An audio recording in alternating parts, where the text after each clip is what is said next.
There we go. Yeah. Hi, everyone. Hey! And welcome to the Candid Frank Live Maple Leaf Talk Show. We talk about the Canadian teams in the National Hockey League, as well as we concentrate on the Maple Leafs, of course.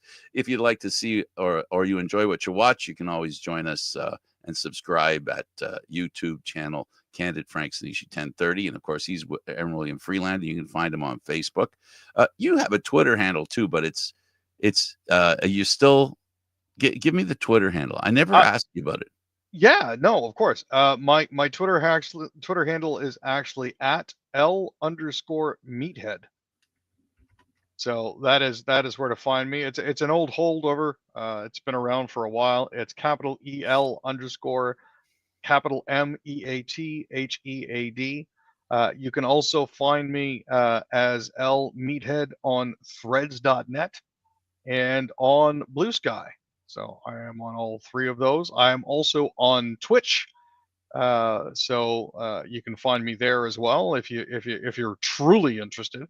Um, but yeah, we are everywhere and nowhere all at once. Is that it? Yeah, That's it? Wait for a that's couple it. more there, buddy. Yeah, you know what? Um, there is something to be said for the internet.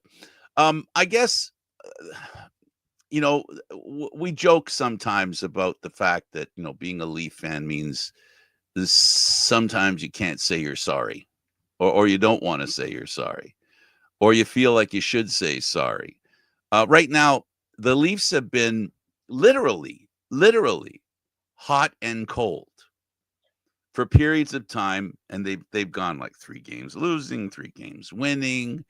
The unfortunate thing about it is, with that, they're kind of hovering in the standings, which means the other teams in the Atlantic Division, Detroit, Ottawa. Um, I'm not good.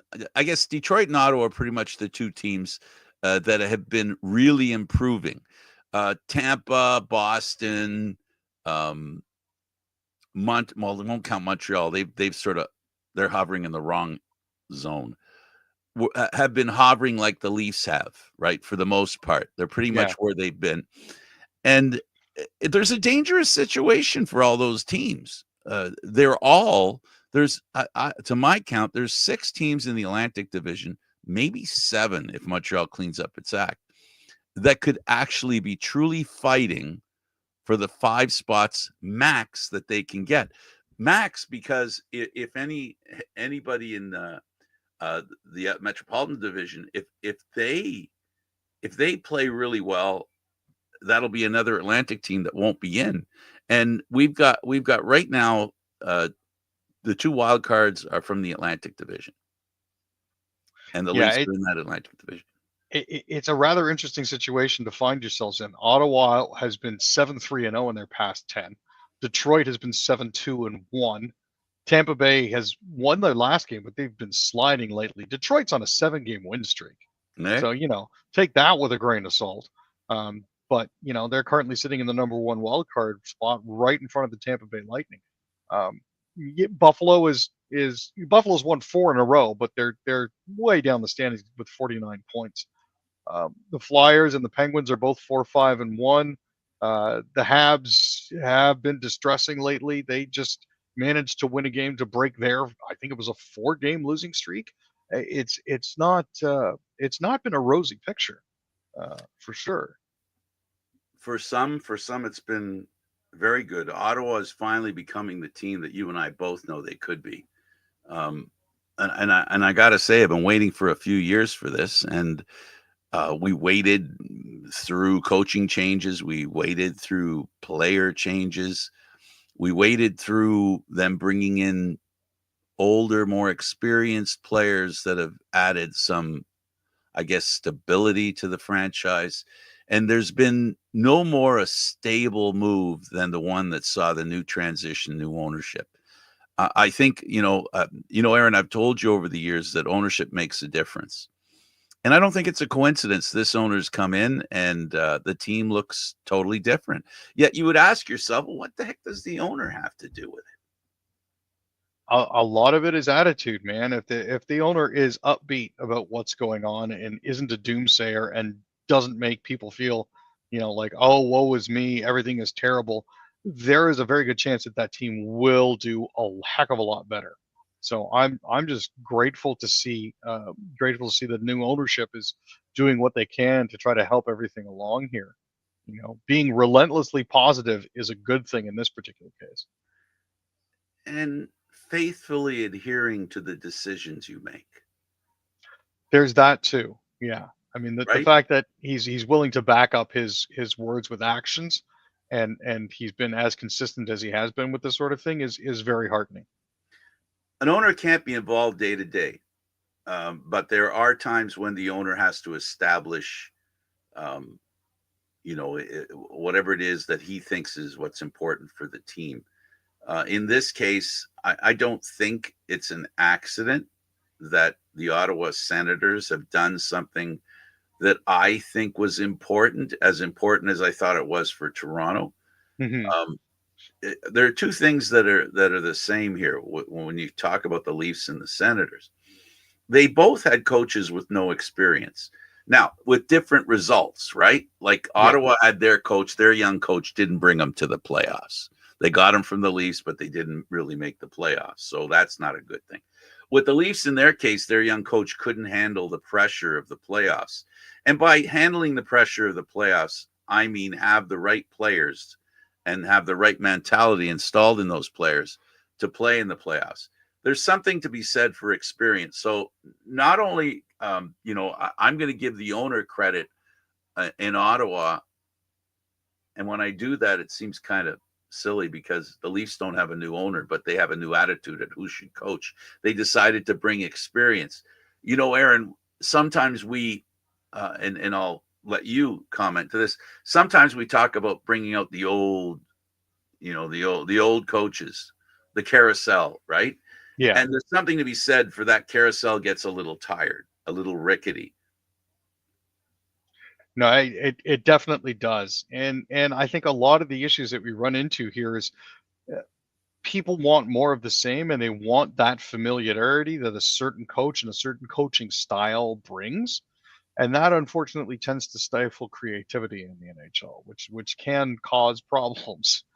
The same coaching carousel, while it is comforting to some, doesn't always work, and that's the thing that people need to bear in mind. I think a carousel is a good description because sometimes you got to check where the rust is and either replace those horses, those rides, whatever you want to refer to them as, and bring in a new, a stronger version of that.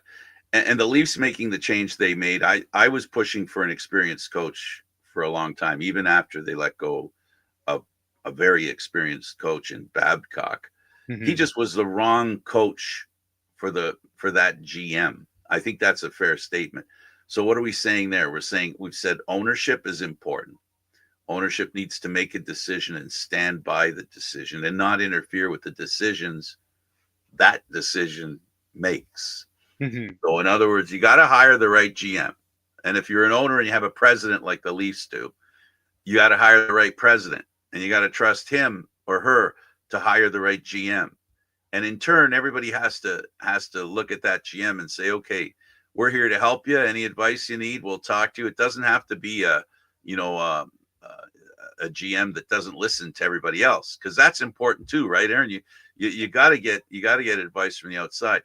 The bottom line is it's teamwork as opposed to having one person run the show and pretend other people have positions. We have that issue in Dallas with the Dallas Cowboys, where you have an owner who thinks he's a GM and the team keeps faltering, and it's the fault of the coach and the players. No, it's not. It's the fault of the owner who thinks he's a GM. So this is why I think Ottawa's better. They've got an owner now who didn't change general managers. He's got the same guy that was there, right? Yeah. And he's changed coaches, and the coach has a different way of doing things, and he's doing it in a real good way. Um, Tell me about Nylander and his eighth annual hat trick. So this is one of those things that's actually been a long time coming. 8 Um, years. yeah, he goes back to the city of his birth, which is awesome. He was born in Calgary, for those of you who don't recall. He actually notched his second career hat trick on Tuesday as the Leafs beat the Calgary Flames. With 9 goals in his last 8 games, Nylander has reached the 33 goal mark, second in the NHL behind Leon Draisaitl of the Edmonton Oilers, who has 37. It was his first hat trick in 8 years to the day. So, talk about waiting a long time for a repeat of a good thing to happen. But yeah, it's for years. It's been since he's gotten his second hat trick. Johnny Tavares, Bobby McMahon, and Matty Nyes also scored for Toronto. They're now within 1 point of the Atlantic Division leading Florida Panthers, and they actually have 2 games in hand. Austin Matthews had 3 assists. On the flip side of the coin, Matt Coronato, Yegor Sharangovich, and Joel Farabee, with his first as a Flame, technically his second, scored for No, Calgary. his first. The first one didn't count. The first one didn't count, but it probably should have. They opened the night 2 points up on the Vancouver Canucks for the second wildcard playoff berth in the Western Conference, but starting his 4th game in a row and his 8th in the team's last 9, Joseph Woll made 23 saves to improve to 19, 10, and 0. On the opposite side of the ice, Dustin Wolf had 24 saves. He falls to 19, 10, and 2. Yeah, weird start, with 2 goals being disallowed. It's really interesting out of all of that. Marner missed another game. He's 4th in the NHL in scoring, interestingly enough, and has missed his first game of the season. His absence obviously didn't hurt Toronto's power play. They went 2 for 2 with the extra man in Edmonton, and then scored on the first 2 chances on the Flames on the way to going 2 and 4 on the night. So, the goals by Coronato and Sharangovich, it's important to notice, came on extended 2-man advantages. The Leafs managed to pile up penalties, which is never a good thing. They've been a team that in previous years they were a team that drew penalties a lot more. They've been not getting the calls this year that they were getting in previous years. I guess there's something to be said for being a little more physical, demanding your players to make contact with the opponents, which is what nobody has to stand out front, and have a presser. Saying, well, the Maple Leafs this year are more physical. I think we can see it. And statistically, we're reminded of it after each game if you look at the stats. The one thing that, to finish with Nylander, he's a guy who, is it fair to say he scores in bunches? But it's funny, he hasn't had many hat tricks. Like, he scores in bunches, but not bunches. He's sort of below the radar bunches. Yeah, it's clumpy or patchy scoring, really, but it's not. Maybe patchy's a better descriptor. Yeah, because it's like he'll surprise you, and it's awesome. But at the same time, it's one of those. It's one of those. Well, I didn't see that coming, but at the same time, I kind of could feel it. Do you know what I mean? Yeah, well, because for a guy who can score that many goals as he does, 33, and he's had a couple of goal droughts of like 7 and 9 games. And yet he hasn't had like anything past 2 goals. This is the first time he's had a hat trick, and he's up to 33.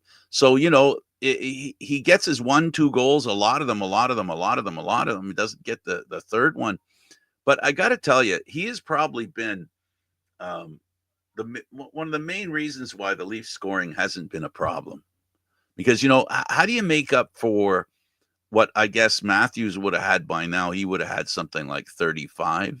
Just under 40 by now. And, he's at half that.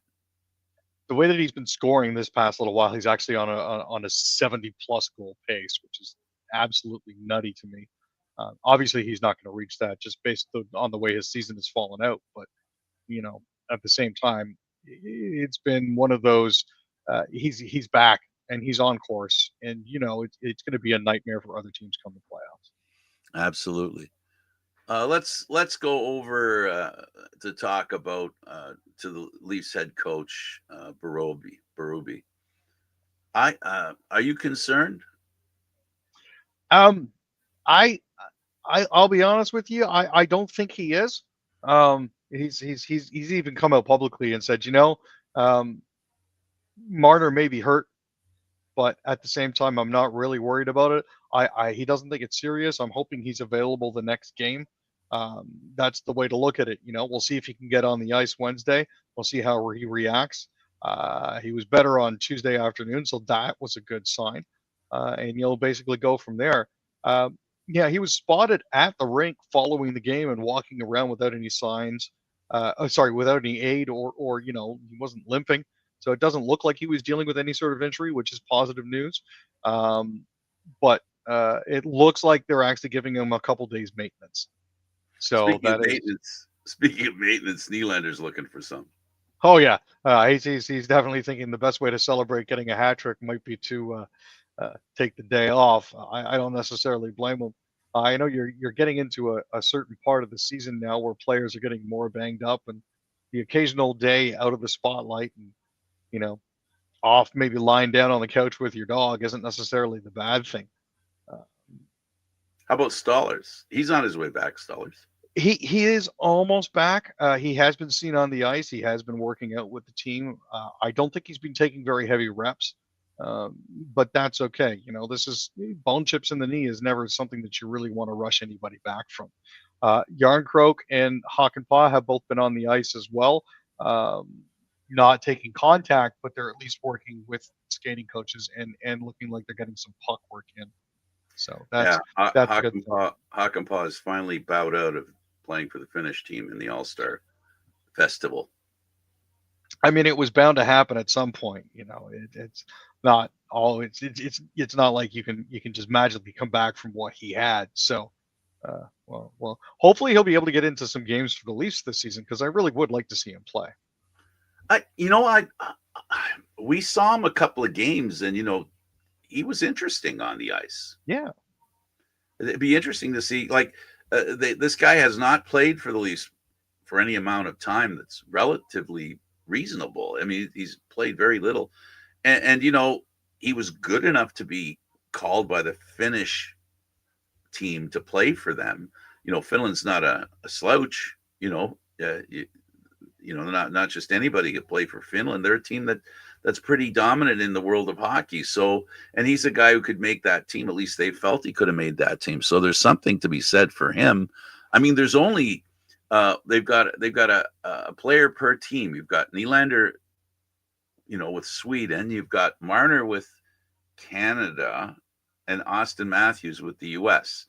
And Hakanpää makes the fourth Leaf on the four different teams. So, have the Leafs got some good American players? Absolutely. Have they got some good Canadian players? Absolutely. Have they got some good Swedish players? Yeah, I guess they do. But Finnish players, they're pretty. They don't have that many that are that good on their team. Nobody that really stands out. So the Leafs come into this All-Star break with an opportunity to be healthy going into the All-Star break. What good is that, Aaron? you know, Make sure you're 100% healthy, maintenance time, and then you're going to have those three players that are pretty key. And as much as Nylander has done, he knows a little bit about himself, and he does like that part of him taking time off. He's a different guy. There's nothing average about that guy. Not the way he scores, not the way he thinks, and not the way he dresses. No, definitely not. That dude is definitely a fashion plate. But and I don't know if you were watching the actual broadcast, but they did actually show some pictures of him in Sugo with his dogs, off leash, of course. Yes. Dude is fashionable. Don't get me wrong. I think it's absolutely great. I like the fact that he has retained his ability to take a poke at himself every once in a while and sort of chuckle at what's going on and what he's going through. That's Absolutely, and you need that trait to play in 100%. Let's go to the rest of the NHL teams that are Canadian. And Armia had a good game, important game, helped Montreal beat the Sharks. Yeah, it's something they've been looking to do for a while, especially when they've been mired in the middle of a 5-game losing streak. Armia scored a shorthanded tie-breaking goal late in the third period, and they managed to hang on to beat the Sharks 4-3. Alex Newhook had a goal and an assist, and Cole Caulfield and Brendan Gallagher also scored for the Canadians, who were 0-4-1 during their recent skid. Kirby Doc had 2 assists, and Sam Montembeault finished with 27 saves. Macklin Celebrini and Tyler Toffoli each had a goal and an assist, and Colin Graff also scored for the Sharks, who have now lost 2 straight and 8 of their last 9. Alexander Georgiev made 16 saves on 20 shots. That is borderline unusable in the NHL. He is, it appears, living up to his nickname of Alexander Forgiev. So we'll have to see what happens. But it's too it's bad. been rough, man. Then you have the Sens playing a team they want to catch to make the playoffs in the Tampa Bay Lightning. And Tampa floundering a little bit. And you quite rightly pointed out that, they could be better, and they apparently were last night. They were. They had a bit of an advantage. The Senators were actually coming off the first half of a back-to-back when they beat the Preds 5-2 for their 5th straight win on Monday night. And then Brandon Hagel scored less than 2 minutes into the third period to give Tampa Bay Lightning the lead for good in a 4-3 win over the Ottawa Senators. Glendening, Kucherov, and McDonough also scored for Tampa Bay. And Vasilevsky finished with 25 saves. Michael Amadio, Claude Giroux, and Drake Matheson scored for Ottawa. Linus Ullmark, making his first start since December 22nd, by the way, finished with 34 saves. So good to see. Nice, consistent effort, strong effort from the Sens. But unfortunately, at the end of the day, just too much to ask for them to be able to beat the Lightning. Jets are back in roll mode. Yeah, 7 games in a row. Jeez. They started the season fascinatingly enough by winning as many as they did. Eric Comrie finally got a shutout. He made 29 saves in the 3-0 victory over the Canes that extended the team's win streak to 7 games here. Comrie is now 5-7-1 this season, in which his teammates actually have often blamed themselves for not being able to help him out as much as they helped out Hellebuck. This was his 3rd shutout, and his last shutout before that was March 25th of 2023.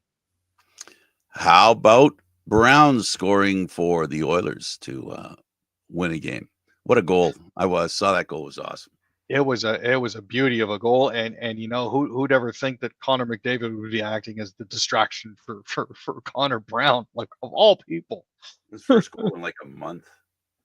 Well deserved, though. He had consistent play all night. He was good along the boards and down low, and I'm glad to see he finally had that chance. Demko gets a shutout for Vancouver. It's his first shutout of the season. They managed to blank the Avalanche 3-0.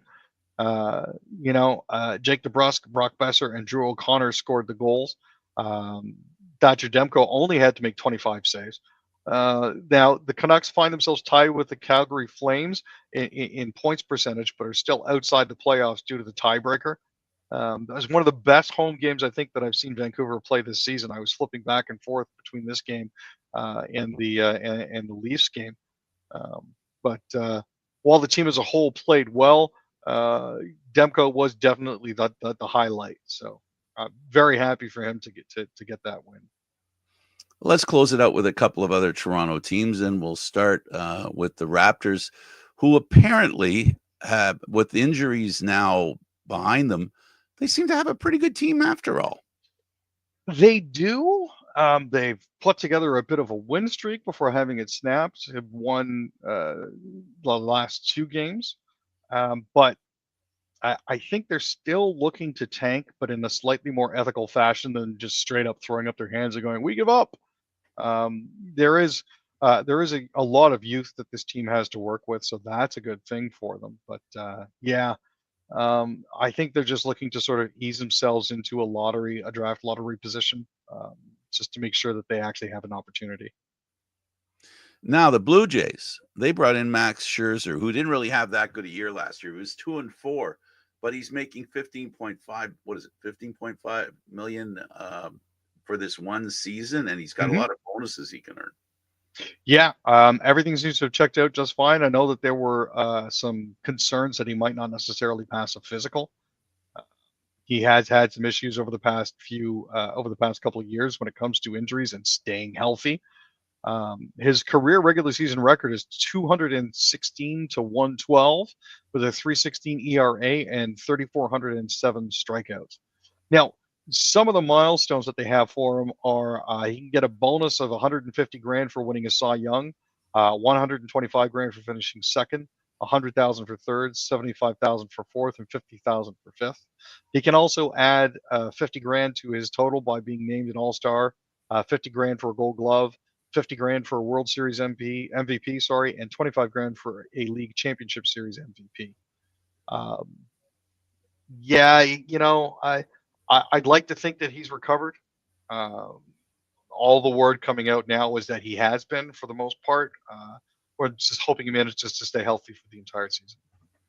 He's won 2 World Series, but he's 40 years old, and they're paying him a lot of money. And I just I'm sure there's a chance that he could have a good year, but this seems to be another one of those deals. This tandem that runs the Blue Jays makes this deal that we got to look like we're doing something, because this one here doesn't have depth.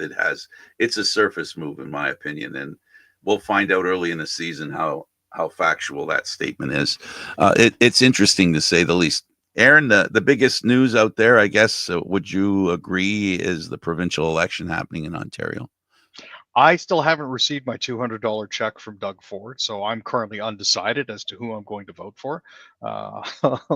Michelle got hers, but I still haven't received my bribe yet. He's kidding.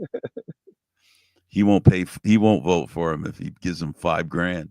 Oh, maybe he would. Well, I'll tell you this much, Frank. Thanks to the cuts that Doug Ford has made to healthcare, my family medical services provider has switched to a subscription model for this year for now out of service medical requirements, such as renewing prescriptions, faxes, and other services that he used to offer for free, thanks to Doug Ford's cuts to Medicare, to Ontario Healthcare, which means basically that $200 that he's taking, I'm putting directly back into my doctor's pocket, if not more, for the subscription. So, if not more. Yep. It is a little ridiculous.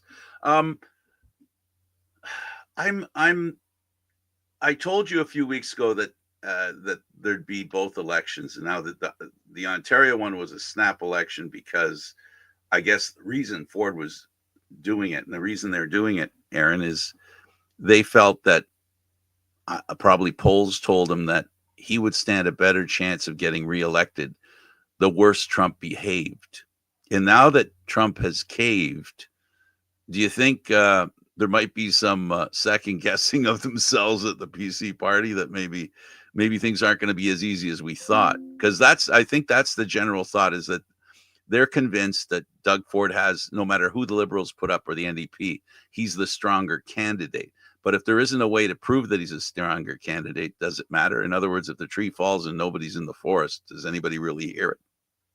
Well, I think what sours it for me is the fact that he's backed off on removing American booze from the LCBO store shelves. That's one thing that's counting against Doug now, because it looks like he's backpedaling and waffling. The other thing that's counting against him is the fact that he's decided not to cancel the $55 million contract with Starlink.